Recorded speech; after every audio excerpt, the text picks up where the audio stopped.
10 দিন পর বিকেলে 3টা থেকে চালু হচ্ছে মোবাইল ইন্টারনেট। ক্ষতিপূরণ হিসেবে গ্রাহকরা পাবেন 5 জিবি ডেটা, জানালেন আইসিটি প্রতিমন্ত্রী। কোটা আন্দোলনে প্রাণহানি ও সহিংসতার ঘটনায় কূটনীতিকদের উদ্বেগ, টেকসই সমাধানের আহ্বানে পররাষ্ট্র মন্ত্রণালয়কে চিঠি। দেখছিলেন সংবাদ শিরোনাম, এবার বিস্তারিত। বিকেল 3টায় চালু হচ্ছে মোবাইল ডেটা, জানিয়েছেন ডাক, টেলিযোগাযোগ ও তথ্য প্রযুক্তি প্রতিমন্ত্রী জুনায়েদ আহমেদ পলক।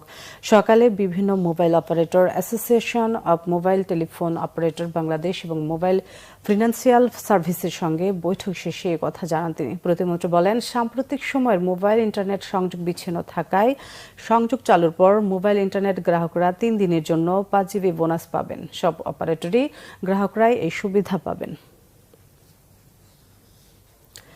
কোটা আন্দোলনকে কেন্দ্র করে অদ্ভুত সংকটের টেকসই সমাধানের আহ্বান জানিয়ে পররাষ্ট্র মন্ত্রণালয়কে চিঠি দিয়েছে যুক্তরাষ্ট্র, যুক্তরাজ্য ও ইউরোপীয় ইউনিয়ন সহ 14টি বিদেশি মিশন। চিঠিতে গত কয়েকদিনের ঘটনায় প্রাণহানি ও সম্পদ ধ্বংসের ঘটনায় গভীর উদ্বেগ প্রকাশ করা হয়েছে।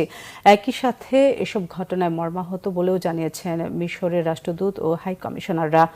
নতুন করে আর যেন প্রাণহানির ঘটনা না ঘটে সে ব্যাপারেও তাগিদ দেওয়া হয়েছে চিঠিতে। আন্দোলনের সময় আইনশৃঙ্খলা রক্ষাকারী বাহিনী মাত্রাতিরিক্ত বল প্রয়োগ করে থাকলে খতিয়ে দেখে ব্যবস্থা নেওয়ার আহ্বান জানিয়েছেন কূটনীতিকরা। আটক ব্যক্তিদের যথাযথ বিচার প্রক্রিয়া অনুসরণ করার কথাও উল্লেখ করা হয়েছে। যৌথ চিঠি প্রেরণকারী দেশগুলো হলো France, Germany, Italy, Spain, Netherlands, Canada, Switzerland, Denmark, Sweden, Norway ও অস্ট্রেলিয়া। আজ থেকে মঙ্গলবার পর্যন্ত সকাল 7টা থেকে সন্ধ্যা 6টা পর্যন্ত কারফিউ শিথিল থাকবে রাজধানী সহ আশপাশের 4টি জেলায়।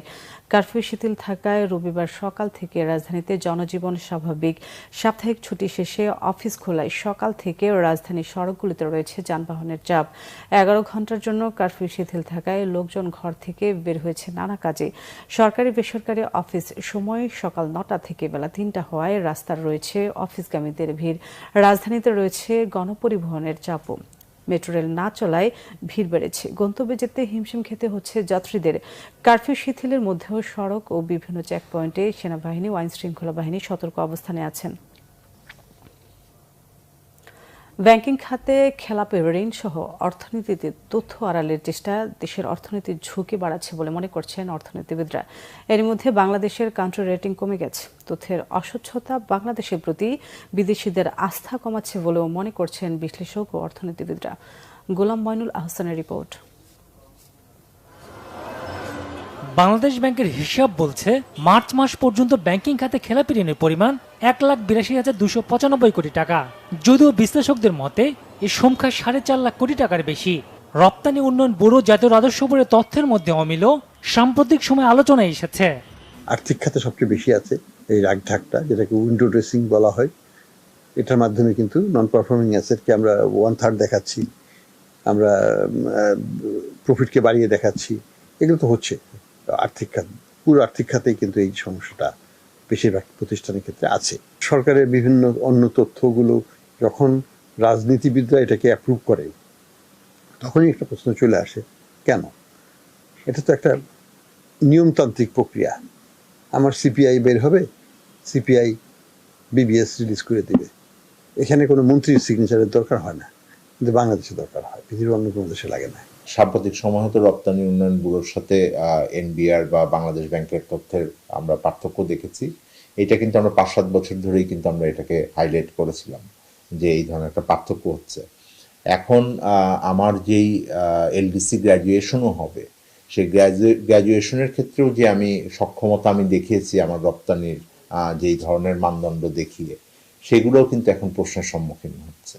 এইটার কারণে আমার যে জিডিপির যেই হিসাব করা হচ্ছে, সেগুলোও কিন্তু প্রশ্নের সম্মুখীন হচ্ছে।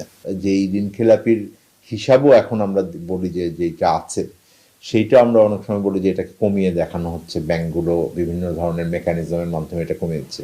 খেলাপি ঋণের কারণে অর্থনীতিতে যথাযথ ভূমিকা রাখতে পারছে না ব্যাংকগুলো। এ অবস্থায় বাংলাদেশের কান্ট্রি রেটিং কমে যাওয়া অর্থনীতির জন্য উদ্বেগ বলছেন বিশ্লেষকরা।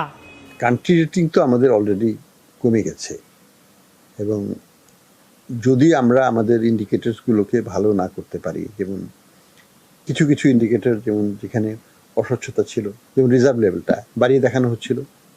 এখন তো আইএমএফ ওটাকে কারেক্ট লেভেলে নিয়ে আসছে। এই দেশের ক্রেডিট রেটিং ভালো আছে, সেই দেশের ট্রানজাকশনের উপরে কিন্তু ব্যক্তি খাতেরও একটা কনফিডেন্স থাকে। সুতরাং তারা ওইখানে যত সহজ শর্ত এটার ভিতরে যাবেন, যত আপনার ক্রেডিট রেটিং কম হবে তারা রিস্ক প্রিমিয়ামটা অ্যাড করতে থাকেন। সুতরাং ওইটা তখন আরও আমাদের যারা ব্যক্তি খাতেও বৈদেশিক লেনদেন করবেন তাদের জন্য সেগুলো চাপের হবে। দেশের অর্থনৈতিক পরিসংখ্যানগুলো বিশ্বাসযোগ্য না হওয়া বিদেশি বিনিয়োগে নেতিবাচক প্রভাব ফেলে বলছেন বিশ্লেষকরা। গোলাম মইনুল হাসান, বাংলা ভিশন, ঢাকা।